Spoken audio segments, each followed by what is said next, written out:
On a parlé le week-end dernier, Laura, hein, c'était la fête de la gastronomie et cette semaine, j'ai l'impression que sur la toile, on est très branché, menu, oui, et table. Mais c'est surtout ça, je me suis dit, vous savez, chaque semaine, je cherche un thème. Si vous avez, vous, téléspectateurs, des thèmes à me suggérer, je suis preneuse, on ne sait jamais, hein.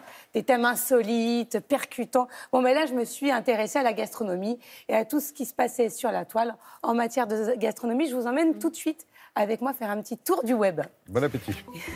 On commence en France avec La Ruche qui dit oui. Tout le monde connaît, ou presque aujourd'hui, La Ruche qui dit oui, mais pour ceux qui ont oublié, La Ruche qui dit oui, c'est un site qui permet, une initiative qui permet aux particuliers de se regrouper en coopérative pour acheter directement aux petits producteurs.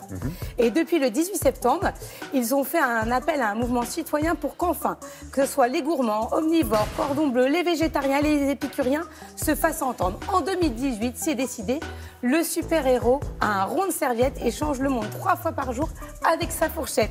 Mais oui, et donc il y a une campagne qui est née, c'est hashtag Fourchette Power, pour le dire en français, mot-clé Fourchette Power, à déployer sur tous vos réseaux sociaux avec tous ceux qui mangent, échangent et partagent leurs bonnes initiatives.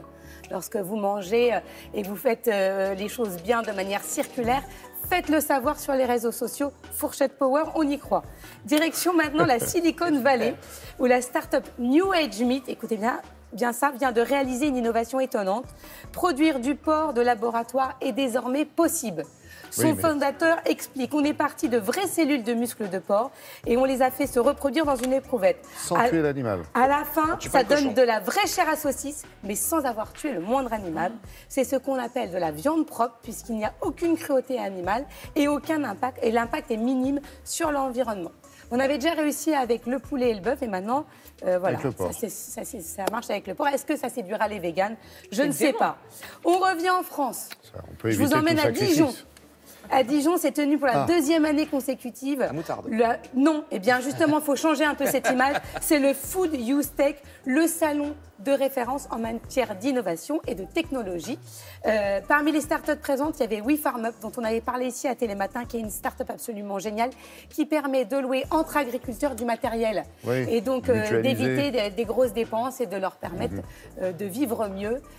Ils étaient présents sur ce salon, donc c'était l'occasion de vous reparler d'eux. On continue avec le compte Instagram de la semaine. C'est Girl at World. Alors, comme beaucoup de monde, Mélissa Haye aime manger et voyager et elle nous le fait. Ah non! Ah bon, bah là, excusez-moi. Oui, non, mais voilà, normalement, il y avait un petit changement. Là, je vous emmène dans un endroit fabuleux. C'est le premier parc d'attractions spécialisé dans le fromage. C'est en Corée du Sud, ça existe et ça s'appelle l'Ismail Cheese Park. Pourquoi Ismail? Parce que c'est la région où, à l'époque, un Belge s'est installé en 58 et avec ses chèvres et a fait les premiers fromages de chèvre. Depuis, les Coréens sont dingues de fromage et ils ont créé un parc d'attractions. Vous pouvez même faire votre propre fromage. Et on termine avec le fameux compte Instagram de la semaine. Nous y voilà. Voilà, nous y voilà. Mélissa se photographie avec les mets correspondant au lieu qu'elle visite. Ah oui. Voilà, donc ça peut vous inspirer. Vous pouvez faire la même chose si vous avez des mets. Oui, vous pouvez faire un bretzel. Très sympa, là. On peut faire un croissant, là. Et j'ai encore 30 secondes ou pas? Juste pour vous dire que nous avons des réseaux sociaux très actifs et que c'est bien de nous suivre, que ce soit sur Facebook, sur YouTube, sur Twitter, sur Instagram, surtout sur Instagram.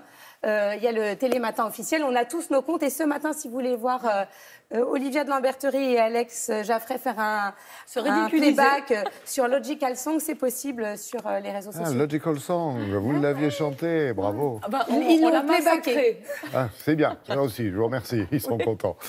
Merci Laura.